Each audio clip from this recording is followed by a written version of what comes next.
அம்மா கூட ஒரு நாள் இந்த செட்டப்லாம் பார்த்தவங்களுக்கு என்ன தோணுது, ஏதோ மாலில் போய் சுற்றிட்டு இருக்க மாதிரி தானே தெரியுது. அப்படி தான் இல்லைங்க.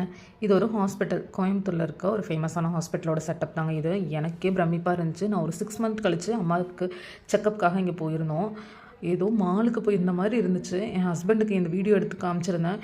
என்னடி ஹாஸ்பிட்டல் போகிறேன்ட்டு மாலில் சுற்றிட்டுருக்கேன்னு கேட்டார். அந்தளவுக்கு பயங்கரமாக செட்டப் பண்ணி வச்சுருந்தாங்க. இதெல்லாம் நம்ம காசு தான் நினச்சிக்கிட்டு எங்கள் அம்மாவோட செக்கப்புக்காக நாங்கள் போயிட்டோங்க.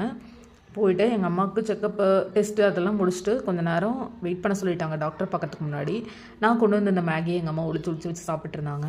இது எல்லாமே ஹாஸ்பிட்டல் கேபினுக்கு உள்ளேயே பாருங்கள் எப்படின்ட்டு. நம்ம வந்து டாக்டருக்கு வெயிட் பண்ணுற டைமில் இந்த கஃபெட்டேரியாவில் போய் நாங்கள் பன்னு ப்ரெட்டெல்லாம் சாப்பிட்ருந்தோம். நான் வந்து கொரியன் சீஸ் ப்ரெட்டுன்னு ஒன்று ஆர்டர் பண்ணியிருந்தேங்க. நல்லாவே இல்லை, சைடு எல்லாமே காஞ்சு போயிருந்துச்சு.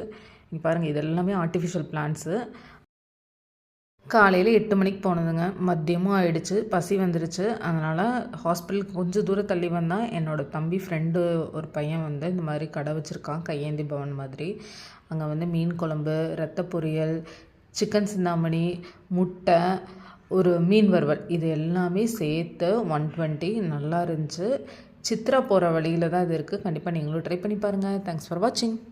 அப்படி எங்கள் சேனல் பிடிச்சிருந்தா கண்டிப்பாக சப்ஸ்கிரைப் பண்ண மறந்துடாதீங்க. பாய்.